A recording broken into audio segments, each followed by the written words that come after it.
All right, welcome to the Tiboonda podcast. I'm Joe. And I'm Caleb. And today we are doing our first retrospective review, and we are doing it on King of Comedy, the Martin Scorsese De Niro film. I feel like this one flies under the radar a lot. I feel like it's not that well known or talked about, which is strange coming from the famous De Niro Scorsese duo. Yeah, this one's a Joe pick. He picked this specifically. Why did you pick this one of all the movies that you know? Because I saw it in, I think a college film professor showed it to me. I think I had a cool professor who was like, yeah, you guys have seen Truffaut and all that shit. I'm just going to show you movies that have fallen into obscurity that are pretty fun. And we watched this, and I was like, this is fucking great. I've seen Casino like 100 times at that point. Or not really 100 times. That would be a lot of life force spent on Casino. But I've seen Goodfellas like 100 times. I've seen Casino like a dozen times at that point, and I hadn't even heard of King of Comedy. And I kind of loved it the first time I watched it, and I let it fade a little bit into like the back recesses of my mind. And then recently I was like, hey, you know what? We should do King of Comedy. I feel like this movie is going to get a little more popular as YouTube channels and movie review stations kind of get on the rise and start sucking up more material. This movie's a little underrated in my opinion. Yeah, I agree. Just some context on Scorsese, because we've never talked about him before. Like, when did you get into Scorsese?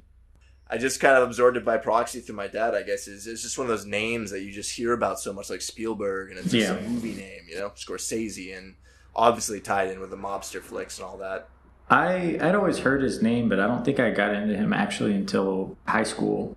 I don't think I'd ever seen any of his movies like in that way, like my dad watching them or anything. I mean, they're all pretty not for kids, except for maybe. Yeah, I think I saw. I've never seen Hugo. There was a channel that ran Goodfellas a lot. I want to say it was like AMC or something like that. Was running Goodfellas for a while, and I caught it like a couple times on TV, and then eventually I just started watching it on my own. Yeah, I watched Goodfellas. I think the first two I watched were Goodfellas and Taxi Driver, and Taxi with Jimmy Fallon. Those are my first two Scorseses. Yeah, Taxi. No, I think going back to it, I think Taxi Driver is the one that I really got into Scorsese, because I think I was in a bit of like a counterculture movie binge when I was in high school, and I was watching like Fear and Loathing in Las Vegas, Easy Rider, and stuff like that. And eventually you're gonna land on Taxi Driver when you get to that. And I liked Taxi Driver a lot for a while, but I didn't really understand it. It's one of those movies, the more you watch it, the more you pick up on subtle themes and the cultural relevance. But I would describe King of Comedy as a sort of like lighthearted Taxi Driver. Yeah, it's. I was about to say that they are kind of comparable in many ways, except like tone. It's got a different tone, but it's kind of a similar character. In like same overall theme. Yeah, it's a similar character in almost no ways except for the core, kind of. Like especially it's the same actor, which is incredible. Robert De Niro is great as both, but they almost share no qualities, yet they're very similar. It's kind of interesting. Yeah, Rupert Pupkin, who Robert De Niro plays in this movie, great role. It's not a role that a lead man would traditionally want to take. It's kind of demeaning in some ways, and I think it's kind of bold for De Niro to take this. And also, he has a great mustache in it. Oh, yeah. Great mustache. He's got the uncle mustache. One of my uncles had that exact mustache for a while. So, I watched this movie. I've only seen it once before I watched it the other day for this episode. And you told me to watch it like a couple years ago. And I watched it, thought it was really good. I was watching it again today, or not today, but the other day, and I had this thought. I was like, this looks like kind of bad, like the footage. And then film stock of it. Yeah, and I looked it up, and it was because it's from '82. I don't know why, but in my memory, based on the themes and like the story, I figured it was from the 90s. Like I feel like it's ahead of its time, even if I knew it was older. And I was like, oh yeah, this came out in 82. Duh. Like looking at it, I was like, this is clearly like late 70s, early 80s. But remembering the themes and like the weird like role choice for Robert De Niro, I felt like I remembered it as a 90s movie. But no, so it was early 80s, which is even weirder. So I guess we should jump into the overall story of the thing. But I do want to say that the one thing I really like about this movie off the bat is you really only have about 3 characters in it. Mm-hmm. Well, 4. There's a few peripheral characters. Who would you say is the 4th? Rita. Oh, yeah, you're right. You're totally right about that. So you have about 4 main characters in the movie. And it kind of plays out like a stage play in some manners. Obviously, there's a lot of scenes on the street and them walking around, and that's not very stage play-like, but in terms of just like those 4 characters and them just bouncing back and forth between each other and having different sets, it's very tightly written. Yeah. So the movie starts off and you basically get introduced to Rupert Pupkin, who is played by Robert De Niro, who's an aspiring comedian. And the first time I watched this, I was like, oh, he's a good comedian, or he's like a good comedian who hasn't been discovered. And I thought his jokes were like kind of dumb but charming the first time I watched this. Watching it again, he kind of sucks. Like his comedy at that point it's not like absolutely terrible, but it does feel incredibly dated even by like the 80s when it's set. What do you? His comedy seems more of a like 60s talk show late night. It seems like he's kind of you don't really mimicking a dated comedy style. Well, you don't really get any of his comedy until the end.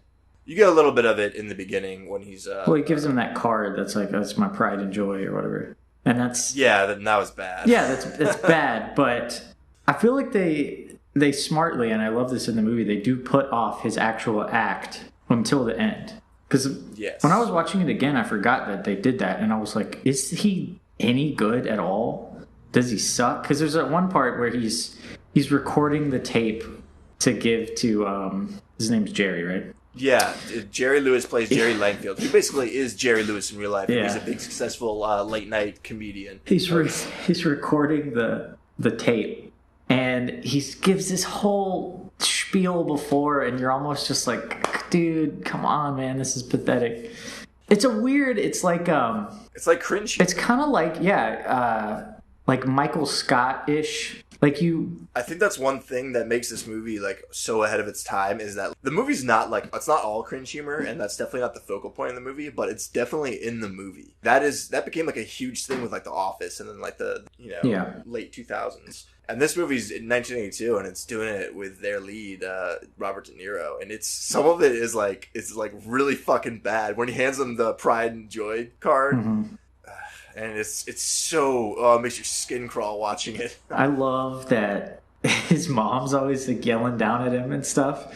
Like when he's recording the tape for the Jerry show, like in the middle of it, a couple times, like his mom just yells down at him about something, like, you gotta turn the music down. Who are you talking to? Yeah, and he's just like, Mom. He's like fucking Pee Wee Herman or something. It's like, it's so pathetic and sad. It's like Pee Wee Herman, but real. But at the beginning of the movie, I feel like you kind of are rooting for him. And yeah, I don't know if you ever seems level-headed enough. I don't know if I ever fully am not rooting for him, even though he gets revealed to be completely insane. I'm kind of still like, well, I hope things work out, because he seems like, I don't know. The second time I watched the movie, it's a very bizarre movie for Martin Scorsese. So I have this thing I've noticed about Martin Scorsese. There's this theme that goes through a lot of his movies, which is that the bad guy doesn't lose. Like in Taxi Driver, he is obviously like crazy and evil, and then at the end, he gets kind of hailed as a hero. Well, like Taxi Driver, this movie has the ending where sort of ambiguous as to whether it's actually happening or not. Yeah, when he becomes successful with all the books, and then Taxi Driver is a little more like, yeah, he gets hailed as a hero, and it's like, see, that's ambiguous too. It is a little bit, but the very ambiguous part of Taxi Driver is when he gets in the taxi cab, or she gets in his taxi cab at the end, and they're like having a conversation. He's all calm and cool and collected, and she's just like, it was a good thing you did that, Bickle, and then this movie, it's like Pupkin becomes the big selling star, and his stint that he performs at the end gives him the attention he's always wanted and the career he's always wanted ultimately. Which you don't know if that's actually true or not, because we see earlier in the movie he has that moment when he's talking to Jerry. And I love how the scene is filmed when he's in the restaurant talking to Jerry. And he's talking like they're long-time comedy pals who've been working in the industry forever. I can't do 6 weeks. And I can't do it. I can't do it. Come on, Jerry. He's like, please, Pumpkin, can you please do it? And then he's like, you know what, Jerry, anything for you. And it's like obviously this fucking like ego trip in his own head. And then they cut to him in his basement, imagining this conversation and like reciting it against like nothing. And it establishes him as a unreliable narrator. Yeah. And you don't really get much of that throughout the film until you get to the very end. And it plays it very straight at the end where he's signed the books and he's got his career that he's always wanted. But you think about it and you're like, at face value, you're like, oh yeah, he got what he wanted. Interesting. The movie's over. Then you're like, wait a minute. This Pupkin, he's not the most on. Might be in his head, you know? This might be a little... this might be where he's totally fucking lost it and he's imagining this. I love how they do that scene where they're at dinner because there's no indication that it's a fantasy sequence until the end. It just drops you into it. And you're then like... it switches over to his basement, hard cut, and you're like, what? And then you're like, oh, fuck. It's filmed so well. If you hadn't seen the movie before, you could easily just think, like, maybe it was a time jump or something. And maybe the movie was going to be about something different, like him and Jerry's relationship later on. Like, you have no idea. It's they meet, and then they're having dinner in the future. And you're like, oh, well, okay. It's not shot differently. It's not supposed to look weird. And then it's like, oh, no, he's in his mom's basement. With his weird, like, cutouts. It's like black and white. He has a fake on. This is like the coolest part of the movie to me. This is the most like visually iconic part of the movie.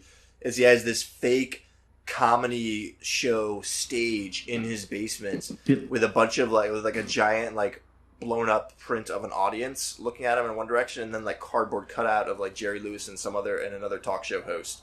And he gets on and he plays like a laugh track and like clapping sounds. It's so interesting to see this guy like yearning for this life that he just doesn't have whatsoever, but like fully believed in it, believe he can achieve it. And also just like, it feels like he's celebrating that life before actually working and putting in the hours to achieve that life. Which I think is another one of those Scorsese statements on like American mentality. So let's back up and talk about the beginning of the movie and the introduction of another character, which I thought was really well done. The beginning, I think, is the end of Jerry's show, and he's like walking out. There's a big crowd. Mm-hmm. There's that woman who is, do you know? Sarah Bernhardt. Sandra Bernhardt. Sandra Bernhardt. She's in his car, and you don't know this till later. Basically clawing at him. You don't know this till later. Like, Jerry knows this woman.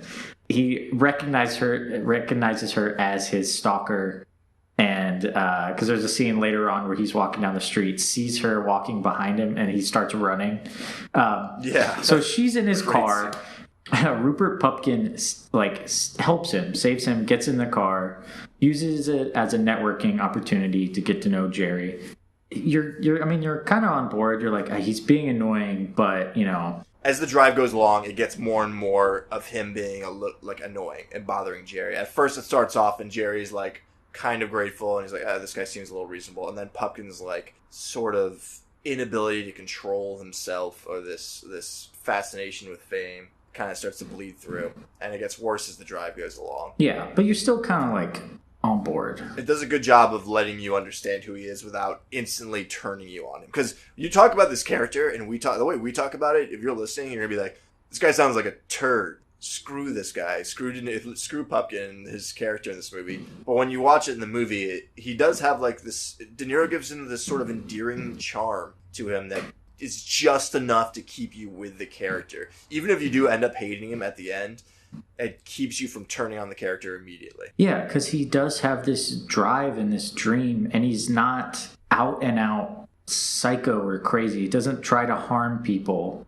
until the end. That's a big thing of the character. Yeah, until the end. He doesn't want to hurt anyone. That's the big difference between Taxi Driver's character and this, and that's the big, I think, difference in the tone overall, is that Pupkin is like, doesn't want to harm anyone. He just wants to be loved by everyone. Yeah. And versus Taxi Driver, where he wants to solve the world's problems through kind of force, more or less. Yeah, violence and vindicate himself through violence. So what I was getting to about the greatness of the intro, because when they get to the stairs, it's even more like awkward because Jerry's walking away, has to come back a bunch of times. Pride and Joy card, but I love that later on. she comes back, and it's clear they like know each other. They've known each other a lot through just hanging outside of Jerry's show a lot. Like that's how they got to know each other. Maybe even just stalking him, like and being in the same area, stalking him together. And they have a deep relationship. Like they have helped each other out in situations. And he hates her because I love that he sees her as like a loser. Like you are like some stalker scum, but he is the same exact thing. He feels like he's above it because he's going to be a star and she's just some weirdo. But they're actually like, of course they'd be friends together because who the hell else would be friends with these people? Exactly.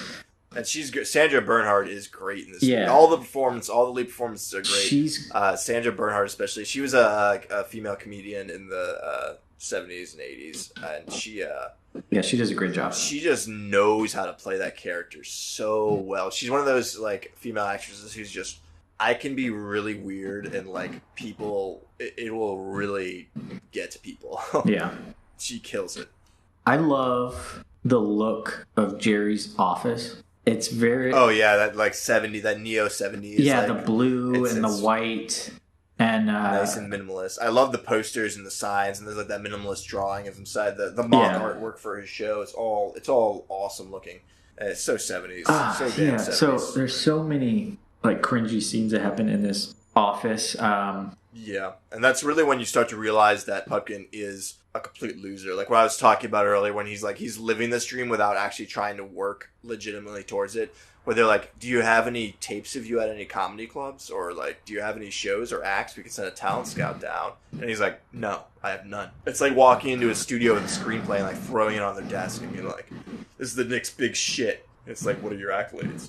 Yeah, so that's the overall theme. I guess we could get into it now. It's basically, and that's why I think when looking back on this movie, I thought it was a later film. Even though I knew Scorsese's lineup of movies, especially in the 90s, I was like, I don't know why I felt like this was later. It seems very ahead of its time, and it's dealing with fame, and that's why I kind of think... Obsession. I kind of think the end could not be a fantasy, because I think that guy would kind of be famous to the point that people would pay to see him and buy his book, maybe. Oh, yeah. I mean, there are people who have done stuff like that. I'm trying to think of a good example of someone who's like... Well, I think that idea is really relevant now, especially with internet fame. Oh, yeah. It's just... God, you're right. It's just like being famous is more important than being good at anything. Yeah. So I don't think he cares about being like a great comedian. I watched this... Have you seen those commercials for the Masterclass? It's like it's like these classes. We're sponsored by Masterclass, by the way. But it's this website you can buy these classes, and it's all these like. Oh, I've seen these. Yeah. Yeah. There's Steve Martin. He does one of the ads, and he's talking about comedy as the class that he's teaching. In one of his little clips in like the short little YouTube ad, he's talking about he gets these questions all the time, like how do I get an agent, like how do I get into all these clubs and stuff like that. And he was like, I think people need to focus more on how do I be good, and that popped up in my head while watching this movie. And just he does no work at all. All of his work is to get the shot and not to earn the shot. And I think that's very relevant today with internet fame, kind of. I don't think I could have said it better myself. Yeah, that sums up the overall theme of Pupkin himself. So, Jerry Langford. I like that they don't like make him a bad guy or a jerk. Completely indifferent. He's a guy who's like pestered day and night. He's not. And I think I want to talk a little bit about Jerry Lewis in that role of Jerry Langford. Like I said, he's basically playing himself. But Jerry Lewis, watching this again, Jerry Lewis is phenomenal in this movie. Mm-hmm. He is excellent as an actor. And off the bat, you might say, oh, you're saying he's playing himself. What's so hard about that? But he does play himself in a variety of ways here. And apparently I'm not alone on this in thinking that he deserves more recognition than he gets for this role, because apparently in Scorsese's own book he wrote that he thinks Jerry deserved more recognition for this role. but he plays himself more or less as a talk show host. Then he plays himself in like Rupert Pupkin's fantasies. Then he plays a talk show host on air and off air, living a daily life. He plays pissed off so well. Like, I am like almost scared of Jerry Lewis when he's angry in this movie. Yeah. And then he also has that plays himself as a fucking kidnapping victim. And in those scenes, there's like, he doesn't say a damn word. He says like one line in like 30 minutes, but every time you see his face, you know exactly what's going on in that character's head at that moment. And apparently Jerry did bring a lot of his real life experiences onto set working on it. Apparently the line when he's like on the phone and some lady's like, "Can I take a picture with you?" or something like that. And he's like, "I'm busy right now." And she's like, "You should get cancer." Yeah. Apparently that actually happened to Jerry Lewis, and he fucking told him to put it in the movie. See, that, like, there's this thing in movies where they make celebrities, big celebrities, especially when they're like idolized in some way. They kind of make them out to be a jerk in some way. And he never comes across as a jerk because, one, the characters that are doing him wrong throughout the movie are crazy, and we know they're crazy, even though they're our protagonists. And he's way more calm than I think I would be in certain situations. Oh, when Rupert Pupkin, he's really polite to Rupert Pupkin at the beginning. Rupert Pupkin breaks into his fucking house and is like pouring drinks. And was like, "Hey, Jerry!" And he's like sitting there. He's holding a tennis racket. And it's like, if that were me, it's a golf club. It would be like, yeah. Which is even more. Golf club. Even more lethal. I would go fucking Dawn of the Dead on his ass, or I don't even know they use that in Dawn of the Dead or whatever. You know what I'm talking about. So yeah, when he's in the house, he's with Rita, which is the fourth character in this movie, which is a very interesting addition. I don't know how necessary she is, but I do like, it helps the ending. She plays into Rupert Pupkin's patheticness. Yeah. Because they went to high school together, and I feel so bad for her in this movie. And again, like falling with the cringe humor, and it's just like, you just see the situations that Pumpkin drags her into, and it's just so like tactfully embarrassing. And so why do you think he brings her to the house? Other than to show off. He's trying to impress her. That's it. And he thinks that he can swoon Jerry in that scenario. And maybe he's like, I don't know. I think he's trying to live his fantasy, really. When I watched it again, because I remembered that scene, this time I kind of got a sense he was trying to impress Jerry as well. Like, kind of. Yeah, definitely. It's like, I'm here with this beautiful girl. Yeah. I'm alone. Like, it's, yeah. It absolutely, like, I'm somebody important to both of you with each other, basically. I'm using both of you. I've been in scenarios like that where there's someone I'm talking to, I'm trying to impress, and then there's someone else I know, and I'll like, hey, I know both of you. Let's say I'll be on set, and I meet some other cute actress there. And then there'll be like a PA or an AD or someone or another actor who I know. And I'll just be like, "Oh, hey, Dan. What's up, Dan?" And it's like, "Oh, I know people. I'm affluent. You're standing there and you're standing next to a beautiful girl, and people look at you and be like, this guy's with this beautiful girl, you know?" And I think he is doing that a little bit in that scene. Yeah. And it's kind of scummy in that sense. But I think overall it is him, like, again, he's trying to live the dream without actually working for it. He's in this big house trying to hang out with Jerry, trying to impress this girl at the same time, and he's thinking, really the main reason he's there is trying to steal the deal, but he's there and he's just dicking around and trying to live his dream rather than working for it naturally. So there's two scenes in this movie that get really dark and take the movie from being this weird cringe humor movie to being more like a Taxi Driver type movie to me.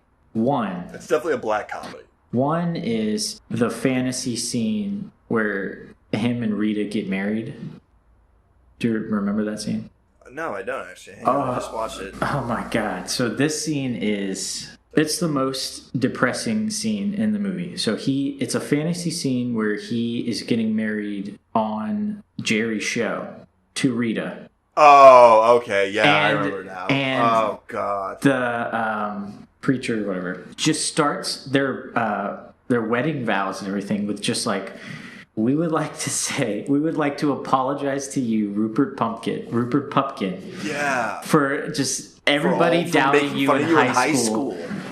It's so embarrassing. That's what I was talking about earlier. Where I'm like, her character plays into his patheticness. Yeah. Oh God. I totally remember. But watching that's cringy as fuck too. He saves these two scenes that I'm talking about till the end of the movie, and they changed the tone of the movie to me. And it's that scene where you see just the depth of his just like pathetic, sad, like man. I'm like face palming just remembering this. Yeah, just man boy style, like just patheticness. But then it's so bad. But then the second scene to me is when you finally see his act. And to me, that his act is like the dick in Boogie Nights. It's just like the whole movie, it sets up like you need to see this thing, but you can't see it. You said the dick in Boogie Nights. Yeah. Mark Wahlberg's dick in Boogie Nights. It's like the end. It's like, here it finally is. It's like you've been wondering about it the whole movie. And you finally see it, because the whole movie you're kind of like, is he terrible? Is he good? Is it all just like... And you finally see it, and it's incredibly like dark. And it's not all true. Because I was, at the time I was watching it, I was like, geez, like, I forgot how dark this stuff is. But in it, he talks about his mom being dead, and you know his mom isn't dead. So it's not all true, but it's very dark. And it's kind of like everybody's laughing too. And like when I was watching it, I was just like, what happened to you, dude? Like, Rupert Pupkin, I'm sorry for whatever the fuck happened to you that turned you into this crazy guy. Yeah, I think he's just been a loser his complete life, and this is, I guess it's a coping mechanism where just it's like, he is pathetic because of this, and like because he lives his life like this, and he is pathetic, and then it comes back around, and like I don't know, it's just like. But he'll always escape to his fantasy rather than working for a real dream of being a comedian. His jokes about his parent, about his like mom and stuff, yeah, his mom and his dad, and he thought his like puking was a sign of being an adult or something, because either his mom had like a eating disorder or like his dad was like throwing up from drinking or something. And then one day his dad like kicked him in the stomach and he threw up and he was like, I'm a man. It's like all these really dark jokes that like I don't think the audience would naturally be laughing at. And it's maybe because they have like they're on the show, so they like feel like they have to laugh. And it's just really uncomfortable. And it makes the rest of the movie, his actions and his mental state just seem scarier to me. More like a Taxi Driver type character than just... You know, I never thought about it being in that comedy act. Like, the jokes are well structured enough to the point where I always thought of them as regular jokes. But that's a good point, where it's like, this is just him basically fucking crying. Yeah, they're incredibly... In like a ha-ha kind of tone, but it's him like basically like saying shit he would say to a therapist. Because yeah, the first time people are just like laughing at it. I guess that was kind of a statement on comedy in general. I don't know what it is, but that was the most interesting thing I took away this time around. I think the first time I watched this movie, I don't remember it. I don't remember his act like being in that way. And then when I watched it this time, it was like, oh, this whole movie makes sense. Like, this guy is mentally ill, probably from like childhood trauma, and he's just like telling everybody about it, and everybody's just laughing, and he's the king. And it's like, I guess. The king. And then he goes and he shows Rita, and that one guy at the bar is like, hey, that guy was just on TV. You're the guy who was on the television. He's like in a fucking like greasy white beater, and like. This time around, when watching this movie, I was just blown away by those final two scenes near the end of the movie, where you see the depth of his like self-esteem, like what would make him feel better about himself, and then his like actual act, which wasn't, it's not like the worst. It's not like he's never worked at it. Like he's maybe practiced a few times. Really dark. It set a whole new tone. Yeah, very much so. Any complaints about the movie? Any critiques? Not really. It's really short. It's a very compact movie. It was written by a movie critic, and I get that vibe. Like, very, very well done. And you know what's crazy? This movie actually got passed on a couple directors before landing on Scorsese, which is weird because it's such a Scorsese feeling movie. Yeah. And theme. That's really weird. and all the hallmarks of a Scorsese movie. Well, maybe just, I mean... At least compared to Taxi Driver. Maybe another filmmaker wouldn't know... I mean, this is not a for sure hit or anything. Like, it's a really bizarre movie. Tremendously. Yeah. But it's great. And I feel like Scorsese does that frequently throughout his career. He'll make a movie that he probably knows is not going to be a huge hit, and he just makes it because it's great. Silence recently. Yeah, the only really critique I have is that watching it this time around, I was the pacing lulls a little bit. This is a very minor complaint, but the pacing just lulls a little bit leading up to the kidnapping. It's interesting how they structure this movie, because usually you have a movie and you get like 20 minutes of introductory to the world building and of character building, and then you get 20 minutes, 30 minutes in, you get the inciting act that sends the character off on their whatever journey quest, sparks the movie's plot, basically. This movie starts right off with the moment that sparks the plot, which is him getting in the cab and trying to get his shot at Jerry Lewis and getting on a Jerry Lewis show. And it's interesting in that aspect, but I feel like because of that, it does sag at a few points, because it does kind of do it in like flip order, where you get those two characters in the cab, and then later you get introduced to his relationship with Bernhard and all that stuff. But it's not big. It's a minor complaint, but it is interesting to look at in terms of screenwriting. But there's one scene we didn't talk about, which is great. It's when they have him kidnapped, and he's like all taped up, and seeing Jerry Lewis just like head to toe and like fucking 8 tapes of duct tape. It's great. Yeah, it was great. But the dinner scene, that's just Bernhard, just her in front of the camera, just like going off, screaming and freaking out, fucking wild. Yeah, I'm feeling crazy today. Are you feeling crazy? He's got like tape over his mouth.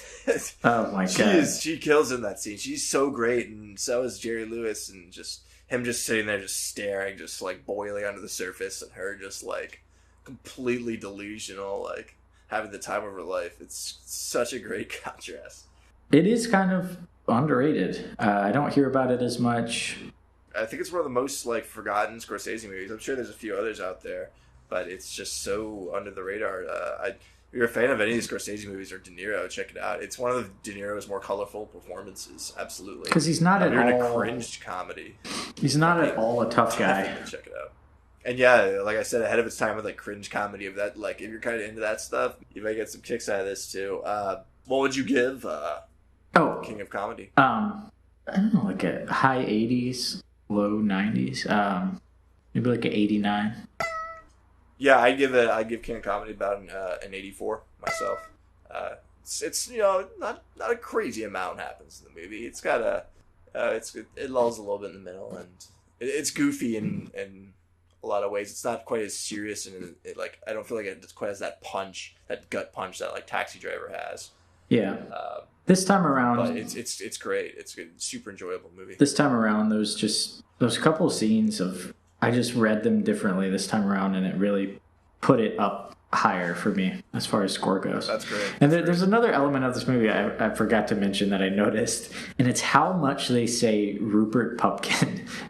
They say it so much to the point that halfway through the movie I was like, they're saying his name an unusually like high number of times. And the movie ends with just his, like, a zoom in on his face, like when he's coming on TV, and the crowd is just clapping, and the guy just keeps saying Rupert Pupkin over and over again, and that's the end of the movie. Yeah. He's like, "Ladies and gentlemen, Rupert Pupkin." Yeah, you're right. He says it like he introduces him so Rupert many times. Pupkin! I'm like, the clapping fades. What does that mean? It's it's his obsession with fame, like in that narcissist, like. But he just wants to hear people clapping to his name. He wants everyone to love him. But also, that's fucking great. Also, his name is perfect. I had this English teacher in high school that kind of taught me. He taught the whole class to like pay attention to, like, in a book or a movie or something, like why characters are named certain ways. And he's like, great writers, the characters are never named something for no reason. And Rupert Pupkin is the goofiest sounding fucking name ever. and it just undermines all of his. Pumpkin. It's like puppy. I swear, it's a kid. I swear, characters call him Pumpkin Pumpkin and, throughout the movie. I think the that's one thing. Yeah, they continuously say his name wrong Yeah. throughout the movie, especially in the reception office. Yeah. Or they just don't remember his name at all, and then at the end, it's just like they're saying ladies and his name gentlemen, and everyone's Rupert clapping. Pumpkin. They say it like he introduces the guy. He's just standing Clapping there. fades, and he's like Rupert Pumpkin, and the clapping starts back up again. Yeah, I would love to sit down with Scorsese great. and be like, why did you make this choice? Just to hear him talk about it, because it's like I noticed it. They say his name more than any main character in any other fucking movie probably ever. It's so many I times. think you picked up more on this recent viewing on the movie than I did, actually. Oh yeah, I was kind of That's like great. I was really into it this last time around. I was like, this is a really I had like smart 5 or movie. 6 beers when I was watching it, so maybe that had a little. I to was do with it. dog sitting, so I was just Oh, interesting. sitting in the middle of the day. I was like, this is great. What kind of dog were you sitting on? It's my mom's dog. Crushed him.